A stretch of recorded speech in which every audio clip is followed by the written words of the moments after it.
ನಮಸ್ಕಾರ. ಸಂಯುಕ್ತ Karnataka news at 7ಗೆ ಸ್ವಾಗತ. ನಾನು ಪ್ರಕಾಶ್ ಚಳಗೇರಿ. ಮಹಾಕುಂಭ ಮೇಳದಲ್ಲಿ ಮೌನಿ ಅಮಾವಾಸ್ಯೆ ಅಂಗವಾಗಿ ಪುಣ್ಯ ಸ್ನಾನದ ವೇಳೆ ಕಾಲ್ತುಳಿತ ಉಂಟಾಗಿ 30 ಜನ ಮೃತಪಟ್ಟಿದ್ದಾರೆ. ಬೆಳಗಿನ ಜಾವ 1 ರಿಂದ 2 ಗಂಟೆಯ ಅವಧಿಯಲ್ಲಿ ಸಂಗಮಕ್ಕೆ ಅಪಾರ ಸಂಖ್ಯೆಯ ಜನರು ಬ್ಯಾರಿಕೇಡ್ಗಳನ್ನು ಮುರಿದು ಏಕಾಏಕಿ ಧಾವಿಸಿದ್ದರಿಂದ ನೂಕುನುಗ್ಗಲು ಉಂಟಾಗಿದೆ. ಈ ವೇಳೆ ಗಾಯಗೊಂಡ 90 ಜನರನ್ನು ಆಂಬ್ಯುಲೆನ್ಸ್ ಮೂಲಕ ಆಸ್ಪತ್ರೆಗಳಿಗೆ ಸಾಗಿಸಲಾಗಿದೆ. ದುರದೃಷ್ಟವಶಾತ್ ಈ ಪೈಕಿ 30 ಜನರು ಮೃತಪಟ್ಟಿದ್ದಾರೆ. ಮೃತಪಟ್ಟವರಲ್ಲಿ 4 ಕರ್ನಾಟಕದವರಾಗಿದ್ದು, ಅಸ್ಸಾಂ ಹಾಗೂ ಗುಜರಾತ್ನ ತಲಾ ಒಬ್ಬರಾಗಿದ್ದಾರೆ. ಮೃತಪಟ್ಟವರ ಪೈಕಿ 25 ಜನರನ್ನು ಗುರುತಿಸಲಾಗಿದೆ. ಇನ್ನು 5 ಜನರನ್ನು ಗುರುತಿಸಬೇಕಾಗಿದೆ. ಮೌನಿ ಅಮಾವಾಸ್ಯೆಯಂದು ಭಕ್ತರ ಸಂಖ್ಯೆಯಲ್ಲಿ ಏರಿಕೆಯಾದ ಕಾರಣ ಕಾಲ್ತುಳಿತದಂತಹ ದುರಂತ ಘಟನೆಯಲ್ಲಿ ಬೆಳಗಾವಿ ಮೂಲದ 4 ಮಂದಿ ಮೃತಪಟ್ಟಿದ್ದಾರೆ. ವಡಗಾವಿ ನಿವಾಸಿಗಳಾದ ಜ್ಯೋತಿ ಹತ್ತರವಾಟ್ ಹಾಗೂ ಅವರ ಪುತ್ರಿ ಮೇಘ ಎಂಬುವರು ಕಾಲ್ತುಳಿತಕ್ಕೆ ಸಿಲುಕಿದ್ದವರು. ಇನ್ನು ಬೆಳಗಾವಿ ನಗರದ ಶೆಟ್ಟಿಗಲ್ಲಿ ನಿವಾಸಿ ಅರುಣ್ ಕೋರ್ಪಡೆ ಮತ್ತು ಶಿವಾಜಿನಗರದ ನಿವಾಸಿ ಮಹಾದೇವಿ ಕೂಡ ಬಲಿಯಾಗಿದ್ದಾರೆ. ಮೃತಪಟ್ಟವರ ಪಾರ್ಥಿವ ಶರೀರವನ್ನು ಬೆಳಗಾವಿಗೆ ತರಲು ಜಿಲ್ಲಾಧಿಕಾರಿ ಹಾಗೂ ಹಿರಿಯ ಪೊಲೀಸ್ ಅಧಿಕಾರಿ ನೇತೃತ್ವದಲ್ಲಿ ವಿಶೇಷ ತಂಡ ರಚಿಸಲಾಗಿದೆ.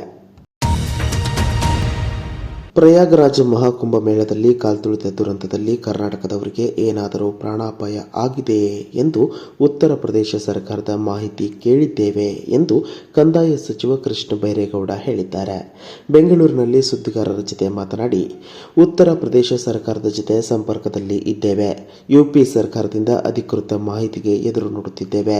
ಕನ್ನಡಿಗರಿಗೆ ಏನಾದರೂ ತೊಂದರೆ ಆಗಿರುವ ಮಾಹಿತಿ ಬಂದರೆ ಅವಶ್ಯಕತೆ ಇದ್ದರೆ ಅಧಿಕಾರಿಗಳ ತಂಡವನ್ನು ಪ್ರಯಾಗರಾಜ್ಗೆ ಕಳುಹಿಸುತ್ತೇವೆ.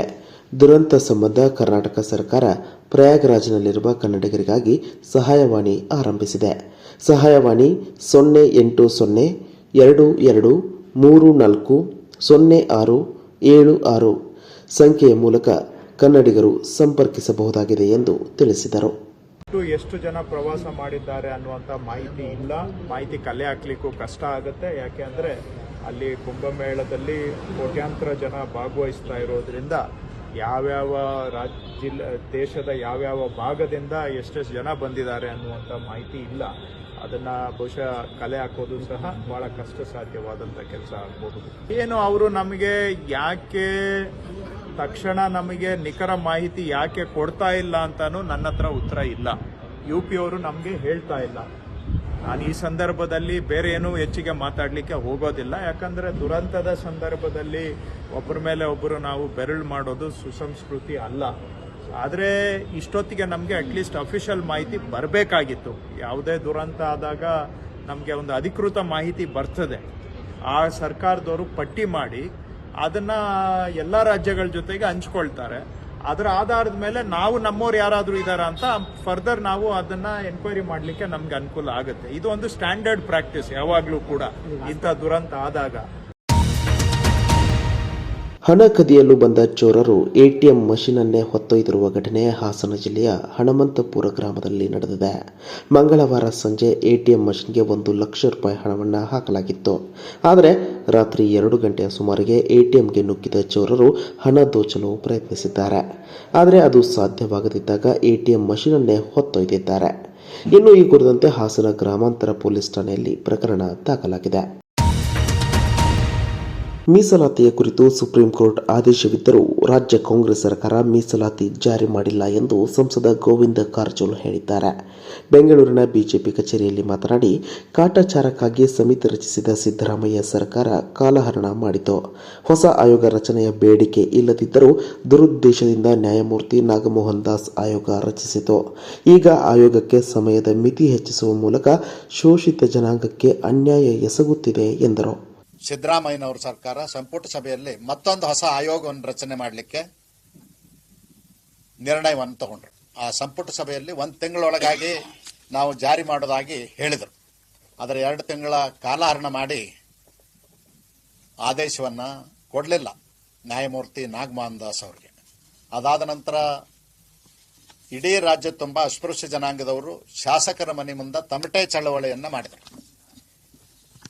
ಕೊನೆಗೆ ಆ ತಮಟೆ ಚಳವಳಿ ಆದ ನಂತರ ಡಿಸೆಂಬರ್ನಲ್ಲಿ ನಾಗಮೋಹನ್ ದಾಸ್ ಅವರ ನೇತೃತ್ವದಲ್ಲಿ ಒಂದು ಸಮಿತಿಯನ್ನು ನೇಮಿಸಿ 1 ತಿಂಗಳೊಳಗಾಗಿ ನಾವು ನಾಗಮೋಹನ್ ದಾಸರಿಂದ ವರದಿಯನ್ನು ಪಡ್ಕೊಳ್ತೀವಿ ಅಂತ ಹೇಳಿದ್ರು. ಆದರೆ ಏನೂ ಆಗಲೇ ಇಲ್ಲ. ಹೊಸ ಆಯೋಗ ರಚನೆ ಮಾಡಬೇಕನ್ನೋದು ಅಸ್ಪೃಶ್ಯ ಜನಾಂಗದಾಗಲಿ ಮಾದಿಗ ಜನಾಂಗದಾಗಲಿ ಇರಲಿಲ್ಲ. ಅವ್ರ ಬೇಡಿಕೆನೇ ಅಲ್ಲ.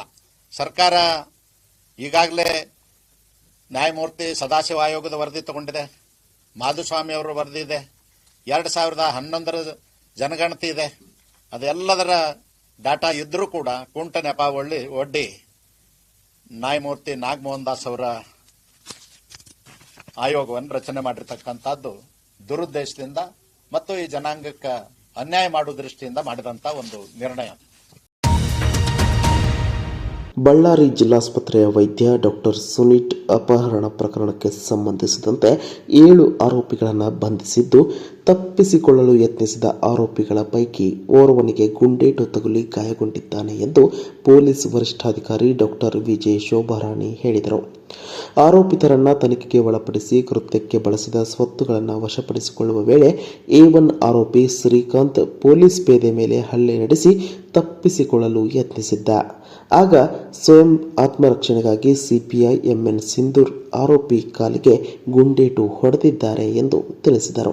ಇಲ್ಲ, ಅವರು ತನಿಖೆಗಾಗಿ IO ಅವ್ರನ್ನ ಕರೆದುಕೊಂಡು ಹೋದಾಗ ಅವರು ಅಟ್ಯಾಕ್ ಮಾಡಿದ್ದಾರೆ. ನಮ್ಮ ಕಾನ್ಸ್ಟೇಬಲ್ ಕಾಳಿಂಗ ಅನ್ನೋರ ಮೇಲೆ ಅವ್ರಿಗೆ ಹಲ್ಲೆ ಆಗಿರೋದ್ರಿಂದ ಇವರು for the self defence fire ಮಾಡಿದ್ದಾರೆ ಅಷ್ಟೇ. ಟೆಸ್ಟ್ ಕ್ರಿಕೆಟ್ನಲ್ಲಿ ಸ್ಟೀವ್ ಸ್ಮಿತ್ ಭರ್ಜರಿ ದಾಖಲೆ ನಿರ್ಮಿಸಿದ್ದಾರೆ. ಗಾಲೆ ಇಂಟರ್ನ್ಯಾಷನಲ್ ಕ್ರಿಕೆಟ್ ಸ್ಟೇಡಿಯಂನಲ್ಲಿ ನಡೆಯುತ್ತಿರುವ ಶ್ರೀಲಂಕಾ ವಿರುದ್ಧದ ಮೊದಲ ಟೆಸ್ಟ್ ಪಂದ್ಯದಲ್ಲಿ 1 ರನ್ ಗಳಿಸುವ ಮೂಲಕ ಸ್ಟೀವ್ ಸ್ಮಿತ್ ಟೆಸ್ಟ್ನಲ್ಲಿ 10,000 ರನ್ ಪೂರೈಸಿದ್ದಾರೆ. ಈ ಮೂಲಕ ಸಾಧನೆ ಮಾಡಿದ ಆಸ್ಟ್ರೇಲಿಯಾದ 3ನೇ ಬ್ಯಾಟರ್ ಎನಿಸಿಕೊಂಡಿದ್ದಾರೆ. ಅಷ್ಟೇ ಅಲ್ಲದೆ ಟೆಸ್ಟ್ ಇತಿಹಾಸದಲ್ಲಿ 10,000 ರನ್ ಕಲೆ ಹಾಕಿದ ವಿಶ್ವದ 15ನೇ ಬ್ಯಾಟರ್ ಎಂಬ ಹೆಗ್ಗಳಿಕೆಗೂ ಅವರು ಪಾತ್ರರಾದರು. 15,921 ರನ್ ಗಳಿಸಿರುವ ಸಚಿನ್ ತೆಂಡೂಲ್ಕರ್ ಅತಿ ಹೆಚ್ಚು ರನ್ ಗಳಿಸಿದವರ ಪಟ್ಟಿಯಲ್ಲಿ ಅಗ್ರ ಸ್ಥಾನದಲ್ಲಿದ್ದಾರೆ. ಇನ್ನಷ್ಟು ಬರವಣಿಗೆಗಳು, ವಿಶೇಷ ಲೇಖನಗಳು ನಿಮಗಾಗಿ ಕಾಯ್ತಾ ಇರ್ತವೆ. ಓದ್ತಿರಲ್ವಾ?